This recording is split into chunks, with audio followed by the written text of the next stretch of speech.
আজি যিভাগি বিষয়ৰ ওপৰত আলোচিত হ'ল কৃষ্ণৰ বিশ্বপুত্ৰ অনায়ন, সামাজিক ন্যায় আৰু ধৰ্মীয় দৰ্শন।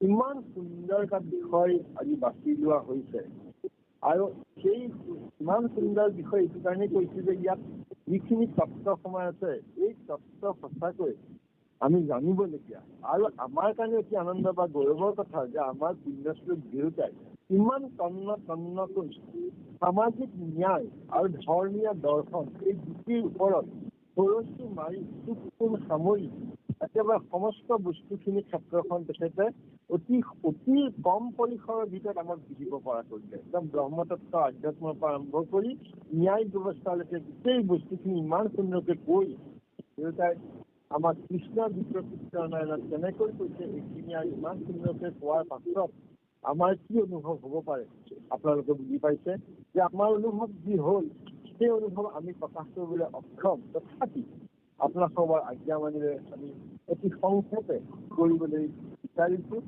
যে এই যে বিশ্বপুত্ৰ অনায়ন ঘটনাটো বা যি কাহিনী এই কাহিনী কোনো অলৌকিক নহয়। ইয়াত ৰাজধৰ্ম, সামাজিক ন্যায়, ঈশ্বৰ মানৱ সম্পৰ্ক, কৰ্মতত্ত্ব, ভক্তিতত্ত্বৰ এক দাৰ্শনিক বিশ্লেষণ নিহিত হৈছে বা দাৰ্শনিক তত্ত্বৰ নিৰীক্ষণ হৈ আছে। আমাৰ সামাজিক ন্যায় দৃষ্টিভংগী কৰি চাওঁ এতিয়া আমি জানিম যে ৰজা কেৱল শাসক নহয়, ৰাজনৈতিক চিন্তাধাৰাত ৰজা কেৱল শাসক নহয়, ধৰ্মৰ ৰক্ষক বুলিও গণ্য কৰিছিল।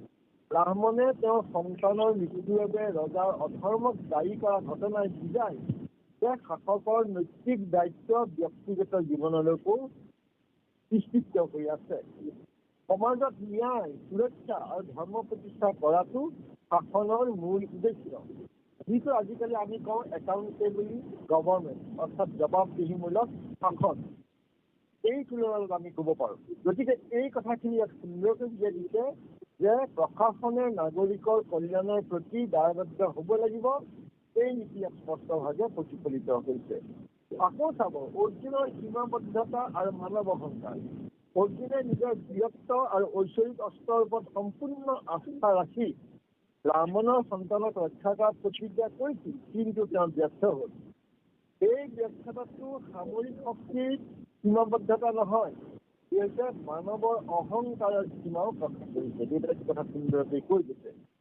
আৰু কৃষ্ণৰ সহায়তহে সমস্যাৰ সমাধান হোৱাটোৱেই বৈষ্ণৱ ধৰ্মৰ বা আমাৰ একোখন হৰিনাম ধৰ্মৰ মূল শিক্ষা প্ৰতিষ্ঠা কৰে যে ঈশ্বৰীয় বা ঈশ্বৰৰ কৃপা অবিহনে মানৱৰ প্ৰচেষ্টা সম্পূৰ্ণ সফল নহয়।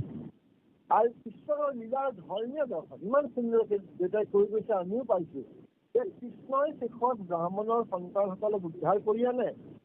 এই ঘটনাৰ উদ্দেশ্য কেৱল সন্তান উদ্ধাৰ কৰাই নহয়, কৃষ্ণৰ পৰমেশ্বৰ স্বৰূপ, তেওঁ সৰ্বব্যাপী শক্তি আৰু লীলাময় কৰোণাক প্ৰকাশ কৰিছে।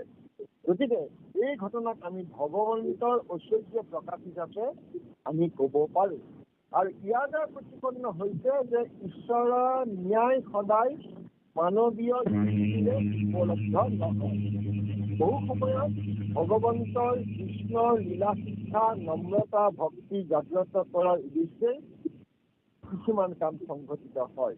গতিকে আমি ইয়াৰ যদি যি দেউতাই আমাক ইমান সুন্দৰকৈ তন্নতন্নকৈ কৈ গৈছে, আমি দেখিবলৈ পাইছোঁ যে শাসক আৰু ব্যক্তিৰ নৈতিক কৰ্তব্য সমাজৰ কল্যাণৰ নিশ্চিত কৰা, আৰু এইটো হৈছে ধৰ্ম। আৰু কৰ্ম হ'ল কি যে মানৱীয় প্ৰচেষ্টাত প্ৰয়োজনীয়, কিন্তু সেয়া চূড়ান্ত নহয়। সেই চূড়ান্ত কেতিয়া পাব? যেতিয়া ঈশ্বৰৰ অনুগ্ৰহ লাগিব। গতিকে তাৰ কাৰণে আহিব ভক্তি।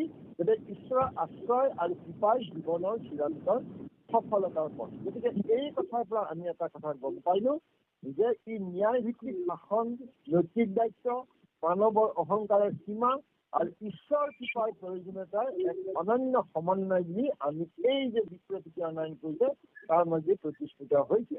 গতিকে এই কথাখিনি আজিৰ সমাজতো সমানভাৱে প্ৰাসংগিক, কাৰণ ইয়াৰ মূল শিক্ষা হৈছে ন্যায়, দায়বদ্ধতা, নম্ৰতা আৰু ঈশ্বৰৰ ওপৰত আস্থা। সেইবাবে আমি এই বিশ্বপুত্ৰ অনায়ন আৰু যিভাগি শাস্ত্ৰত আমি অধ্যয়ন কৰিছোঁ আৰু যি বিষয়বস্তু দিছে, ই হৈছে আমি ক'ব পাৰোঁ ই সামাজিক নীতি, আমাৰ ধৰ্মীয় দৰ্শন আৰু ভাৰতীয় দাৰ্শনিক পৰম্পৰাৰ এক গুৰুত্বপূৰ্ণ সিদ্ধান্ত দিছে। এই অশান্তিৰে। গতিকে এইখিনি কথা আমাৰ অনুভৱ হ'ল। দেউতাই ইমান সুন্দৰকৈ কৰিছে, গতিকে তাক ক'বলৈ ভাষাই নাই। আৰু তাৰ দেউতাই কোৱা কথাৰ পৰা নিজৰ উপলব্ধিয়ে আমি এইখিনি কথা আপোনালোকক অৱগত কৰিছোঁ। হয়তো আমাৰ বোধক জ্ঞানৰ কাৰণে অৱগত কৰোঁতে ভুল ত্ৰুটি অনেক হ'ব পাৰে, বিসংগতি হ'ব পাৰে। এই সমস্ত ভূমিকা কৰা অপৰাধখিনি আপোনাৰ সমস্যালৈ সেৱা বিচাৰি ধৰিছোঁ। মাৰ্জনা কৰি প্ৰভু কৃষ্ণ, জয় গুৰু শংকৰ।